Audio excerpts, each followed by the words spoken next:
हीअ आकाशवाणी आहे। हींअर अवां शाम दामोणी खां देश विदेश जूं ख़बरूं ॿुधंदा।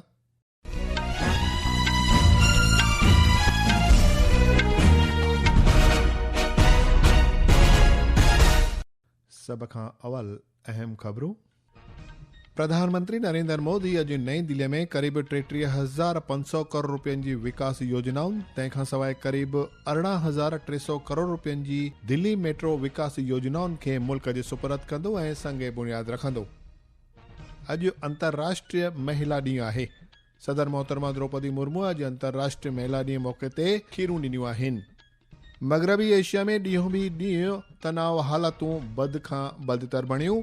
मौजूदा सूरत हाल मद्देनज़र CBSE खिते में 9, 10 ऐं 11 मार्च ते मुंतज़िम कयल दर्जे 12 जे इम्तिहाननि खे फ़िलहाल महमल रखियो। ताइवान जे पार्लियामेंट मेंबर चियापिन चुंग चयो आहे त भारत हिन खिते में इस्तकामत क़ाइमु रखण में ख़ासि अहमियत भरी भूमिका निभाए रहियो आहे। ऐं रांदियुनि में पुरुष 2020 क्रिकेट विश्व कप जे सनसनीखेज़ खिताबी मुक़ाबले में अॼु अहमदाबाद जे नरेंद्र मोदी स्टेडियम में भारत बनाम न्यूज़ीलैंड दूबदू थींदा। ख़बरूं विचूरवार ॿुधंदा। प्रधानमंत्री नरेंद्र मोदी अॼु नई दिल्ली में क़रीब 33,500 करोड़ रुपयनि जी विकास योजनाउनि खे मुल्क जे सुपुर्द कंदो ऐं संगे बुनियाद रखंदो। हीउ जनाब क़रीब 18,300 करोड़ रुपयनि जी दिल्ली मेट्रो विकास योजनाउनि खे पिण मुल्क जे सुपुर्द कंदो ऐं बुनियादी पथर रखंदो। श्री मोदी दिल्ली मेट्रो जे 2 नए अंगणनि जो महूरत बि कंदो, जंहिंसां यात्रियुनि लाइ अच वञ सहिंजी बणिजंदी। अॼु अंतर्राष्ट्रीय महिला ॾींहुं आहे। हिन साल जो विषय आहे औरतुनि ऐं बालिकाउनि लाइ हक़, इंसाफ़ ऐं कार्यवाही। इन मौक़े ते मुल्क भर में घणेई कार्यक्रम मुंतज़िम थी रहिया आहिनि। सदर मोहतरमा द्रौपदी मुर्मू नई दिल्लीअ जे माणिकशाह सेंटर में हिकु प्रोग्राम में शामिल थींदी। तंहिंखां सवाइ महिला ऐं बाल विकास मर्कज़ी वज़ीराणी अन्नपूर्णा देवी ऐं राज्य मंत्री सावित्री ठाकुर बि कार्यक्रम में शामिल थींदियूं। महिला ऐं बाल विकास वज़ीरात पारां अॼु कर्तव्य पथ वटि जुदा जुदा खेत्रनि जी महिलाउनि सां गॾु शक्ति वॉक जो बंदोबस्त कयो वियो आहे।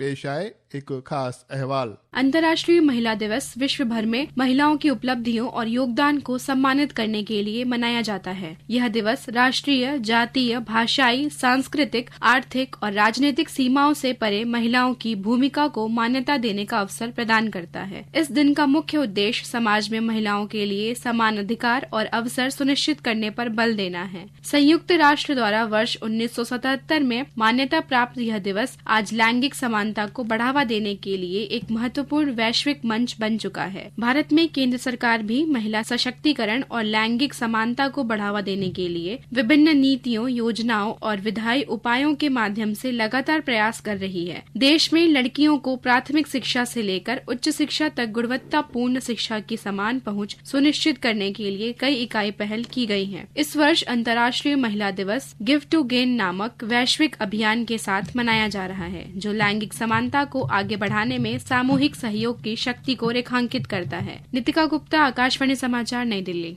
सदर मोहतरमा द्रौपदी मुर्मू अॼु अंतर्राष्ट्रीय महिला ॾींहुं मौक़े ते खीरूं ॾिनियूं आहिनि। उन फरमायो त औरतूं समाज ऐं राष्ट्र जी बुनियाद आहिनि ऐं तइलीम याफ़्ता, आत्मनिर्भर तोड़े ख़ुदि मुख़्तियार महिलाऊं ख़ुशहाल ऐं तरक़ी याफ़्ता राष्ट्र जी निर्माण में अहमियत भरो योगदान ॾेई सघंदियूं आहिनि। उन ईअं बि चयो त अॼु नौजवान महिलाऊं नए भारत जे सपननि खे बरसवाब करे रहियूं आहिनि। राष्ट्रपतिअ सभिनी नागरिकनि खे महिलाउनि खे हिकु समान वज फराहम कंदड़ समाज जे निर्माण वास्ते मुतहद थियण जो सॾु ॾिनो आहे। 11हों रायसीना संवाद काल्ह नई दिल्लीअ में मुकमल थियो। 3 ॾींहं जे हिन सम्मेलन जो महूरत प्रधानमंत्री नरेंद्र मोदीअ कयो हो। फिनलैंड जो सदर अलेक्सांद्र स्तूब महूरती इजलास में मुख्य महिमान तौर शरीक थियो हो। काल्ह इन मज़ाकरात जे आख़िरी ॾींहुं विदेश मंत्री डॉक्टर एस जयशंकर चयो त भारत जी तरक़ी ॿियनि जी ग़लतियुनि सां न पर उन जी पंहिंजी शक्तिअ सां तय थींदी।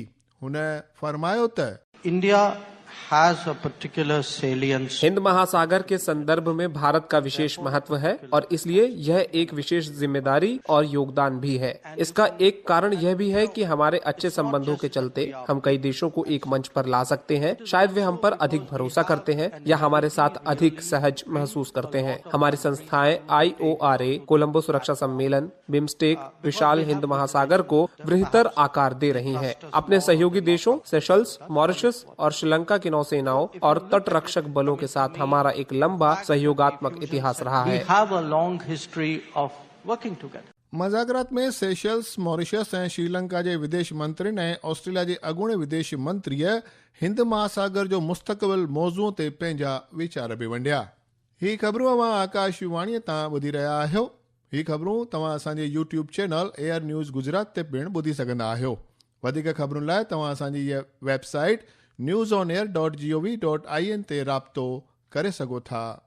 विदेश वज़ारत मुताबिक़ ओलह एशिया में जंग शुरू थियण बाद खां 7 मार्च ताईं खाड़ी एराज़ीअ मां 52,000 खां बि वधीक भारतीय नागरिकनि खे स्वदेश वापसि आंदो वियो आहे। विदेश वज़ारत जे नुमाइंदे रणधीर जायसवाल फरमायो आहे त सरकार ओलह एशिया ऐं खाड़ीअ में थींदड़ हादसनि ते लगातार बाज़ नज़र रखी रही आहे। श्री जायसवाल भारतीय नागरिकनि खे सिफारती खाने जी सलाह ते अमल करण जी सलाह ॾिनी आहे। ओलह एशिया जे मौजूदा हालतुनि जे मद्देनज़र CBSE हिन खिते में 9, 10 ऐं 11 मार्च ते मुंतज़िम कयल 12 दर्जे जे इम्तिहाननि खे फ़िलहाल महमल रखियो आहे। बोर्ड मुताबिक़ 2 मार्च ते हालतुनि जो जाइज़ो कयो वेंदो ऐं 12 मार्च खां थियण वारनि इम्तिहाननि वाबस्ता मुनासिब कार्रवाई हथ में खई वेंदी।